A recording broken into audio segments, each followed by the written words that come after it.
राधे राधे दोस्तों। भागवत कथा का यह प्रसंग भगवान श्री कृष्ण के जीवन की लीलाओं पर आधारित है।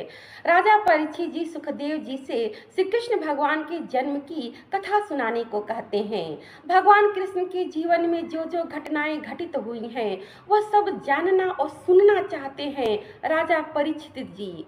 सुखदेव जी कहते हैं कि सुनिए परीक्षित जी, समस्त शरीरधारियों के भीतर कृष्ण आत्मा के रूप में रहकर अमृत का दान करते हैं और बाहर रहकर काल के रूप में शत्रुओं से हमारी रक्षा भी करते हैं।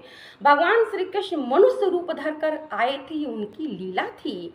उसके बाद राजा परीक्षित जी फिर सुखदेव जी से एक प्रश्न करते हैं कि एक बात मैं समझ नहीं पा रहा हूँ महात्मन, आपने बताया कि बलराम जी रोहिणी जी के पुत्र थे, किंतु इन्हीं बलराम जी को आप माता देवकी के सातवां संतान भी कह रहे हैं।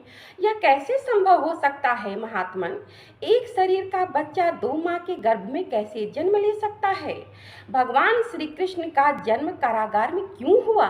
फिर वो गोकुल कैसे पहुंच गए? यह सब मैं जानना और सुनना चाहता हूँ, कृपया मुझे विस्तार पूर्वक बताइए। उसके बाद सुखदेव जी कहते हैं कि परीक्षित जी, जो श्री कृष्ण जीवन की कथा को सुनना चाहता है वह भगवान श्री कृष्ण की कृपा का पात्र बनता है, उसको मोक्ष की प्राप्ति होती है। सुखदेव जी कथा आरंभ करते हैं और कहते हैं कि परीक्षित जी, बात उस समय की है जब अत्याचारी महापापी असुर रूपी राजाओं के अत्याचार से पृथ्वी का भार बढ़ने लगा। पृथ्वी इनके द्वारा किए गए महापाप से दुखी होकर एक गाय का रूप धारण करके ब्रह्मा जी से अपना दुख कथा सुनाने लगी। हे ब्रह्मदेव, अब मैं इन पापियों के अत्याचार को और ज्यादा नहीं सह सकती। ये असुर रूपी राक्षसों की संख्या पृथ्वी पर इतनी बढ़ गई है कि इसे रोकने का अगर कोई उपाय नहीं किया गया तो असहनीय पीड़ा अब हो रहा है। तब ब्रह्मदेव गाय के रूप में आई पृथ्वी का रुदन सुनकर ब्रह्मा जी उसे आश्वासन देते हैं और अपने साथ क्षीर सागर ले जाकर पहुंचते हैं, जहां भगवान नारायण शेष नाग पर विराजमान थे। भगवान नारायण गाय रूप में आई पृथ्वी का कष्ट देखकर उन्हें आश्वासन देते हैं कि धरती पर मनुष्य रूप में अवतार लेंगे, पृथ्वी के कष्ट का भार अवश्य खत्म करेंगे, असुरों के अत्याचार को वो अवश्य ही खत्म होगा। धरती पर हमारे जन्म लेने पर पूजा भक्ति ईश्वर के नाम के जप भी होंगे और सात्विक पुण्य कर्म का आरंभ भी होगा। पृथ्वी भगवान को प्रणाम करके और वहां से चली जाती है।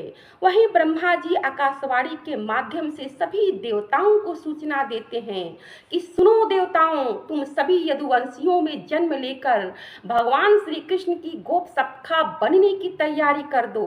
भगवान विष्णु जी कृष्ण रूप में अवतार लेने वाले हैं, माता देवकी के गर्भ में अवतरित होने की तैयारी कर रहे हैं।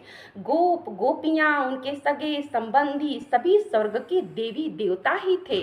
उधर नारायण जी की प्रियतमा महालक्ष्मी जी वृषभानु जी के घर में उनकी पुत्री के रूप में अवतरित होने वाली हैं। आकाशवाणी से संदेश भिजवाया जाता है ब्रह्मदेव के माध्यम से कि हे देवियों, तुम सब उनकी सखा और सखियों के रूप में अवतरित होकर गोप गोपिकाओं के बनकर राधा कृष्ण की लीलाओं का आनंद लेने की तैयारी कर दो। वहीं आकाशवाणी संदेश भिजवाए जाते हैं तो यह सब सुनकर सभी देवी देवता बड़े प्रसन्न मुद्रा में हो गए कि अहो भाग्य, धरती पर हम लोग जन्म लेंगे, गोप गोपिकाओं के रूप में जन्म लेकर श्री कृष्ण और राधा जी की लीलाओं का गुणगान करेंगे।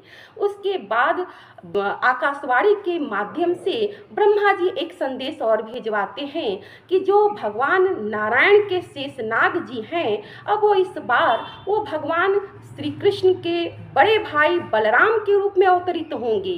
इसके बाद आगे की कथा नेक्स्ट वीडियो में जुड़े रहें दोस्तों। राधे राधे।